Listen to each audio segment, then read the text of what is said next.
The rest of us can be turning in our Bibles to Paul's letter to the Philippians and chapter 1.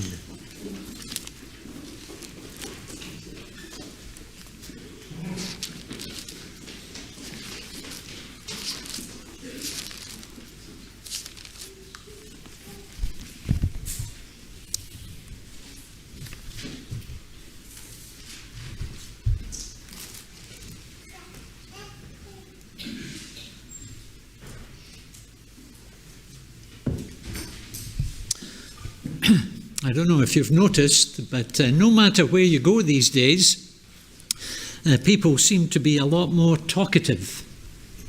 Have you noticed that? 10 years ago, nobody said anything on public transport or whilst waiting in a queue, but now they're usually talking. Even as people walk down the street, they're talking. Well, it's not that they're talking to you, and it's not that they're even talking to the person next to them. Instead, they're talking to their phone, or rather the person on the other end of the phone. And if you happen to be near them on the train or behind them in the queue, then you cannot help but hear what they are saying sometimes. The problem is, you're only hearing one end of the conversation. But even with that, you can sometimes picture what is going on at the other end. And it's a little bit like that when we come to study a New Testament book like Philippians. From listening to what Paul writes to these first century Christians, you can get some idea as to what their circumstances were at the other end. And it's now that we've reached the closing verses of chapter 1 that picture is becoming a little bit clearer.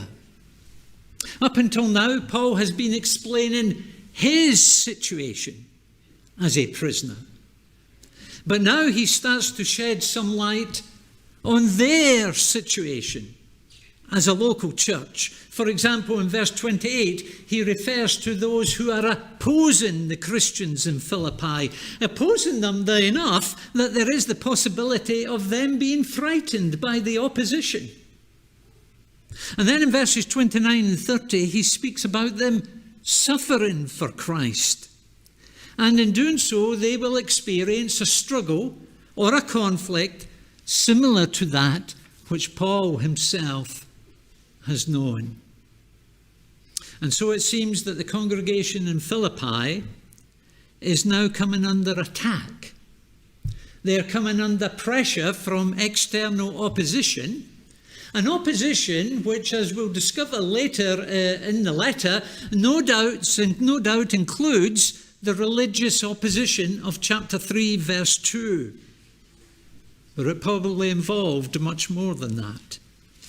And that increase in pressure has, it seems, led to a number of issues arising in the life of this local church.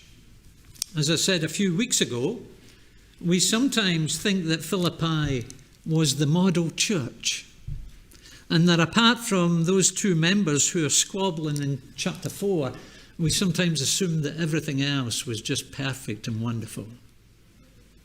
But such a view of the Philippian church may not be that accurate, because such a view of the Philippian church does not explain why Paul says some of the things he says in this letter. The purpose of this letter, it's sometimes said that the purpose of this letter was just to thank them for their gift. And he just fills in a number of things until he gets to that point. Really? The purpose of this letter is not just to thank them for their financial support. If that was the case, Paul would have got round to thanking them much earlier than he does in the letter. It's not until the very end of the letter that he thanks them. No, in addition to thanking them, Paul also wants to encourage them, and at times, as we'll see, challenge them because of certain cracks, certain weaknesses that have started to appear amongst them due to the recent and increasing pressure that they are under. That is what the bulk of this letter is about. And as Paul starts to address their situation towards the close of chapter 1, we hear him speak about two things. Firstly, verses 27 to 30 at the end of chapter 1, and there we see the need to stand firm in the face of external opposition. The need to stand firm in the face of external opposition. As you probably know, there is a phrase in English which says, "When the cat's away, the mice play." You familiar with that phrase? When the cat's away, the mice play. And just in case you're not familiar with that phrase, let me explain what that means. It means that when a person in a position of authority is absent, those under their authority will do what they want. For example, when the teacher leaves the classroom, and some of you can remember your school days, when the teacher leaves the classroom, the pupils get up to all sorts of mischief. Do you remember that? I'm sure you wasn't one of them, but I'm sure you observed it.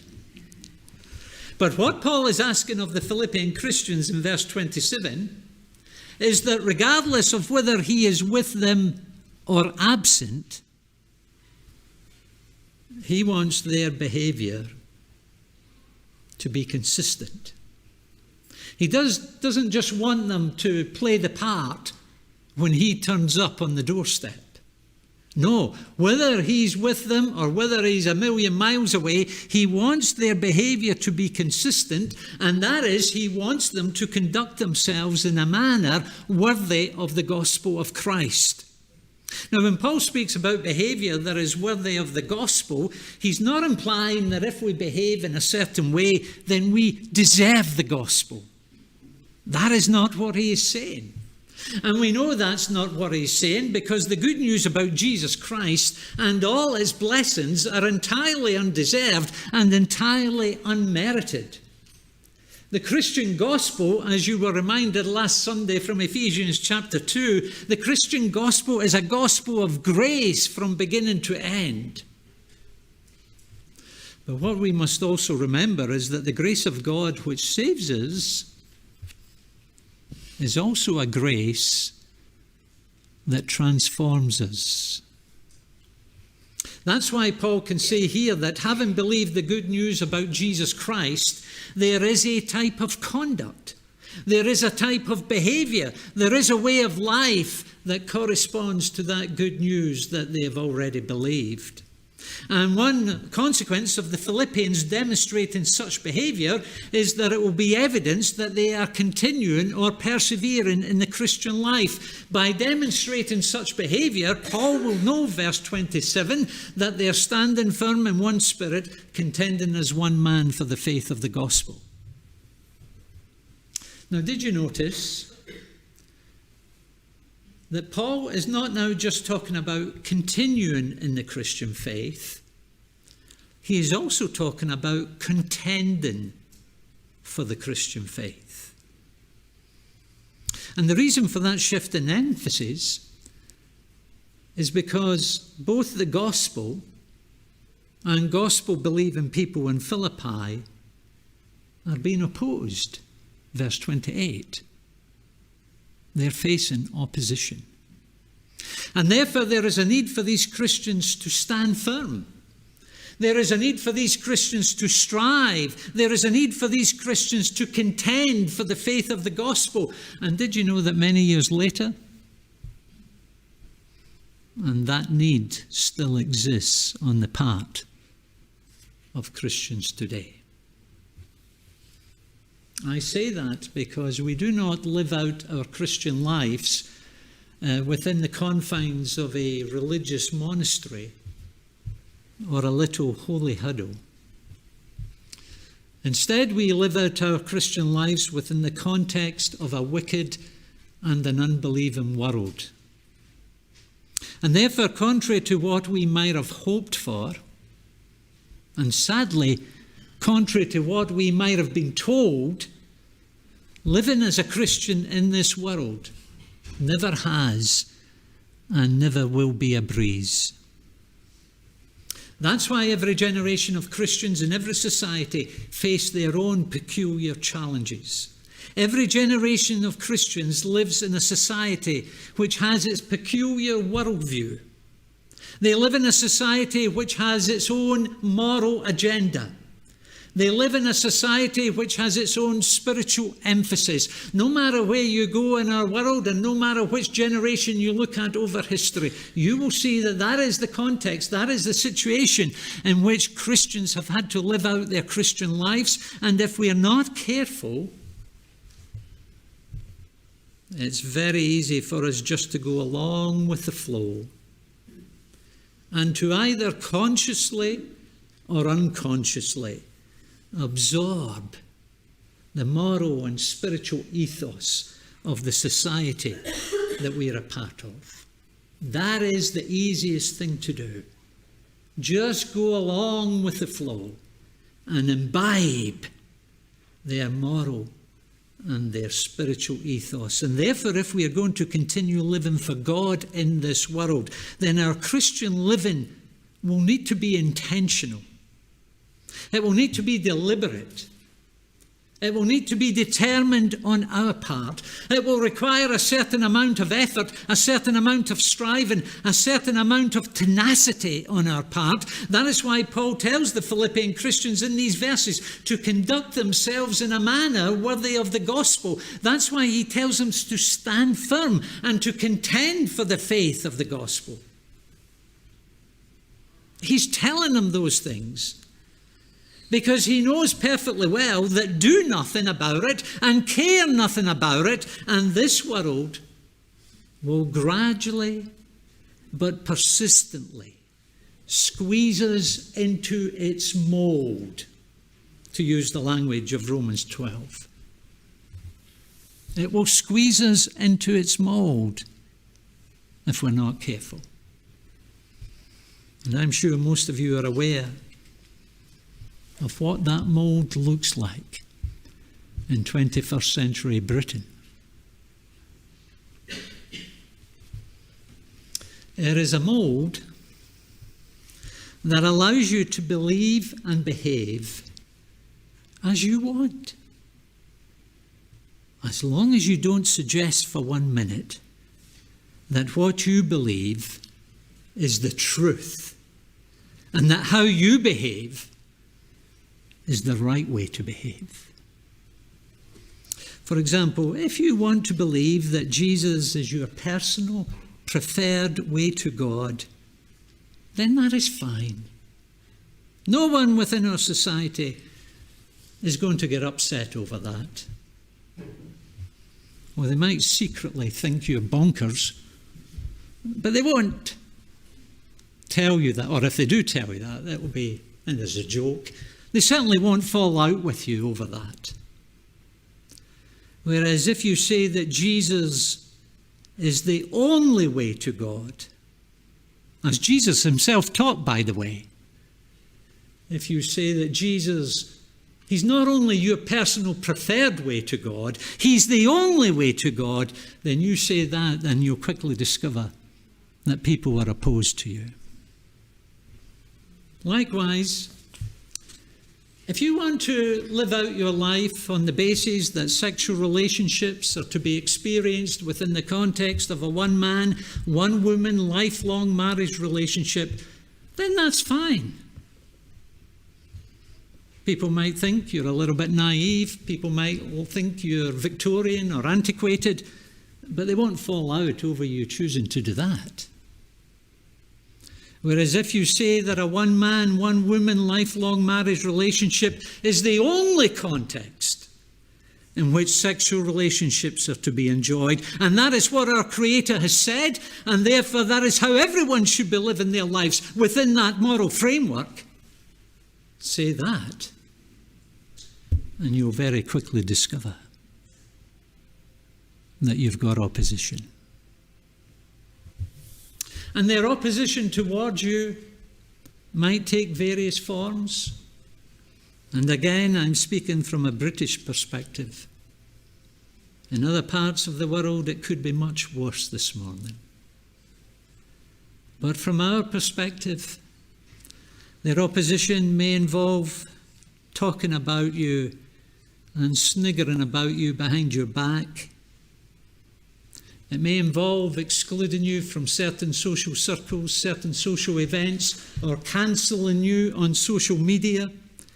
It may involve excluding you from certain roles within the workplace, or it may take the form of outright hostility and aggression. And yet, says Paul in verse 28, we should not be frightened by those who oppose us.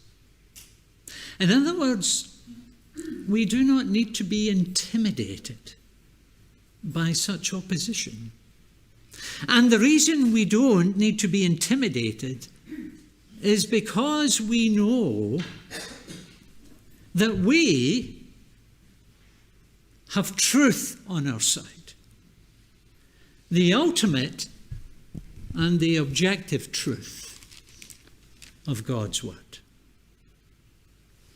And their rejection of this God-given, divinely revealed truth is an indication, says Paul in verse 28, that they will ultimately be destroyed, whereas your acceptance and belief of the truth is an indication that you will be saved.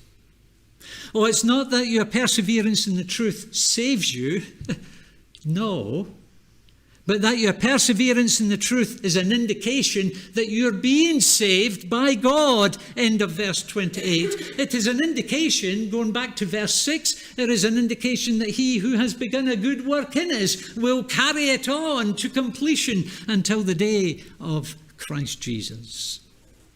That is the need to stand firm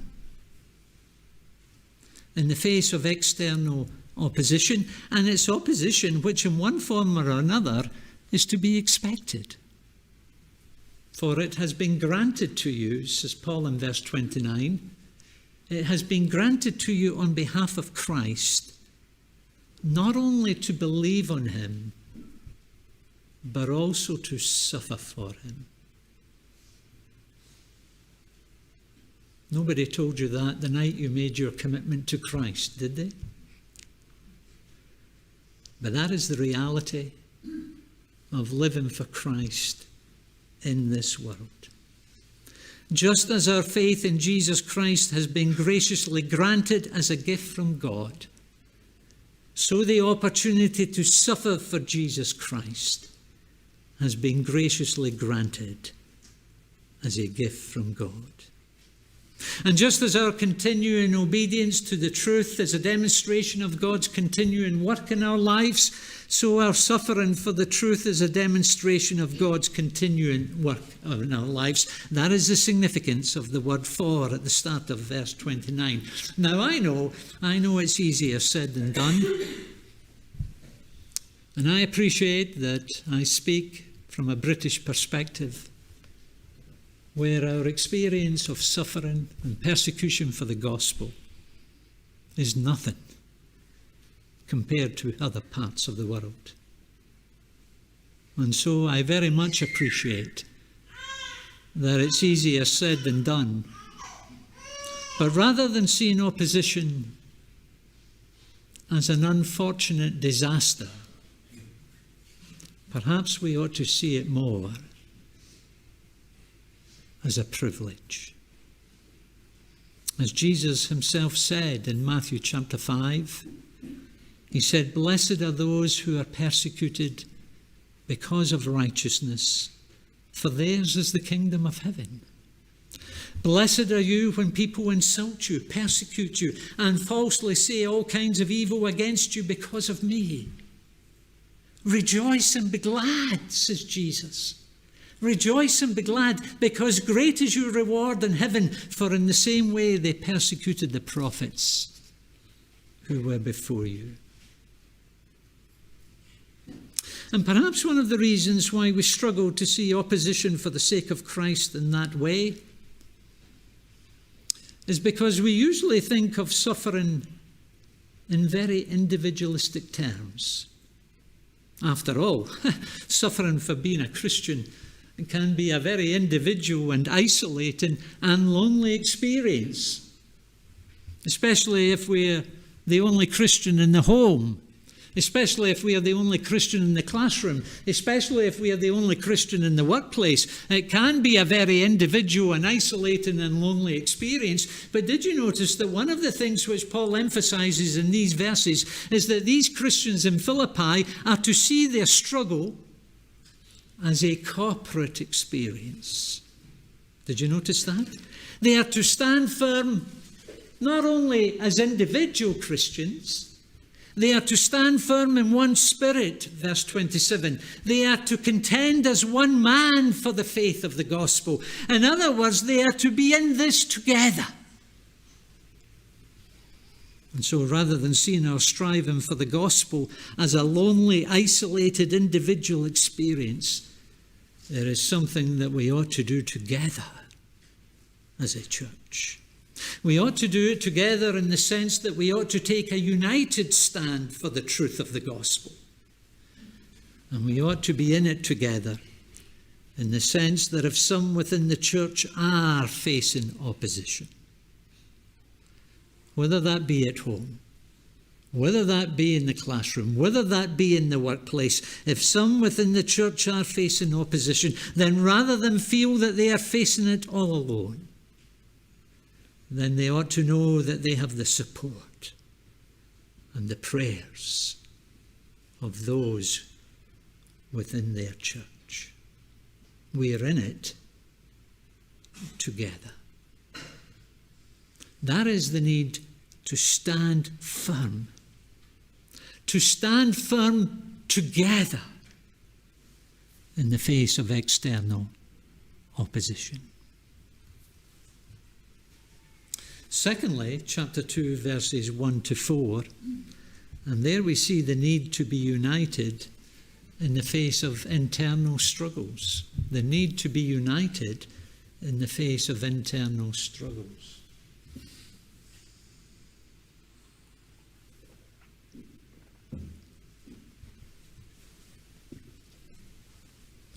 If you buy a new washing machine, a brand new washing machine these days, then you may discover that on its delivery that it has traces of water in it.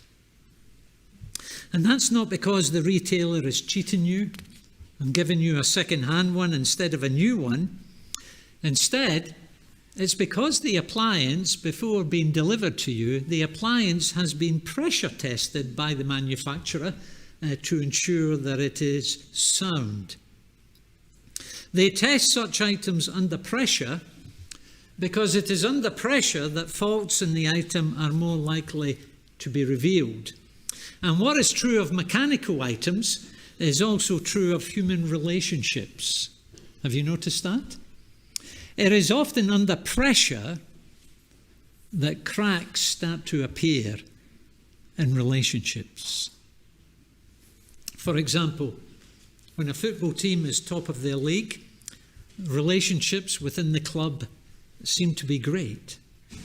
But when that team starts to slide down the table, tensions arise. Tensions arise amongst the players, and they blame each other for what is going wrong. Tensions arise between the players and the manager, and tensions arise between the manager and the board.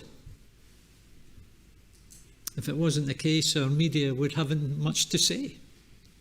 They love that kind of thing. And likewise, when a government is doing well in the opinion polls, relationships within the cabinet look great. But when that government starts to lose its popularity, then cracks can often start to appear in relationships amongst the most senior members of government. And what is true of washing machines and football teams and political parties, sadly, can also be true of Christian churches and Christian organizations. When everything is going smoothly and church life is thoroughly enjoyable and perhaps even thoroughly exciting, relationships are usually good. But when difficulties arise, and when the church starts to pass through challenging times, it is often then that relationships between Christians become strained under pressure. Cracks can often start to appear in our relationships, and from what Paul says in this letter, it seems that was beginning to happen within the church of Philippi. Please note, it's no coincidence that it's immediately after the verses on opposition that we now have some verses on the importance of maintaining our unity. Having started to experience the pressure of opposition, unity is precisely what these Christians need to hear about, and they need to hear about it for two reasons. Firstly, they need to hear something on the subject of unity because they are to be united in contending for the truth of the gospel in the face of opposition, verse 27. But then secondly, they need to hear about unity and how to maintain their unity, because as a result of that opposition, their unity is now being tested. And as Paul starts to address the subject of unity, here is what he says, chapter 2, verse 1. He says, if you have any encouragement from being united with Christ, if any comfort from his love, if any fellowship with the Spirit, then what is the logical conclusion of that? Now, when Paul says in verse 1, if you have this, and if you've had that, and if you've had the next thing, he's not doubting for 1 minute that those things are true of these people. Instead, what he is saying is that since these things are true of them, since you have known such great gospel blessings, since you have known the encouragement that comes from being united to Christ, since you have known the comfort of Christ's love, since you have known the fellowship with God and his people that comes through the indwelling presence of the Holy Spirit, since you have known and experienced the tenderness and the compassion of Jesus, since you have known such great blessings through believing in Jesus Christ, then make my joy complete, says Paul. Back in chapter 1, verse 4, he said that in his prayers for them, he always prayed with joy. And now he's asking that they make his joy concerning them complete by demonstrating the practical implications of having known such great blessings. You see, the good news about Jesus Christ not only brings us enormous blessings, but with those blessings comes enormous responsibilities. That is why Paul has told us in chapter 1, verse 27, to conduct ourselves in a manner worthy of the gospel. And that is why he now tells us in chapter 2, as a result of all that is true of us, verse 1, we ought to, verse 2, we ought to be like-minded, having the same love, being one in spirit and purpose. Or as the ESV says, being of the same mind, having the same love, being in full accord and of one mind. Now, it is important to remember that Paul is writing to a community of people who do know and do believe and do love the gospel of Jesus Christ.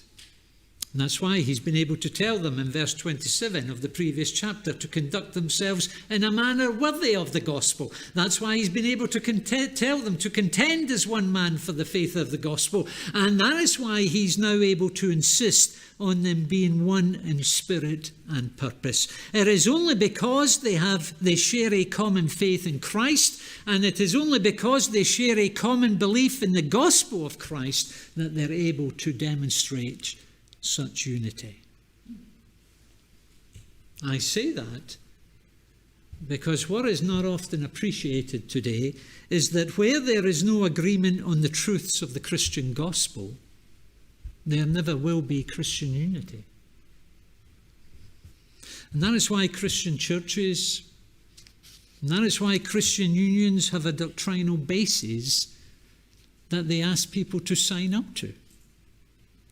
They do so because if they're going to know fellowship, if they're going to know unity, then it will only be a unity that's based on a shared belief of those basic gospel truths.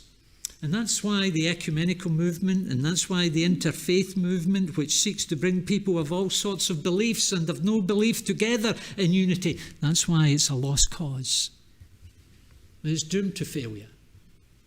True Christian unity can only exist where there is a shared commitment to the true Christian gospel. But when Paul tells us in verse 2 to be like-minded, or to be of one mind, he's not thinking so much about what we believe.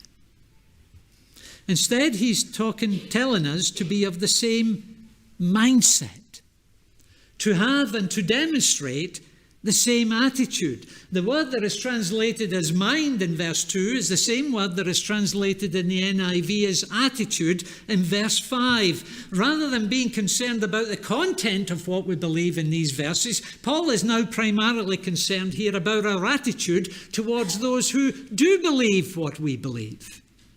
And that is why his instructions in verses 3 and 4 on how this unity within the Philippian church, and our church for that matter, how it can be maintained, that is why his instruction, did you notice, it's all about attitudes and motives and agendas. Did you notice that, verse 3?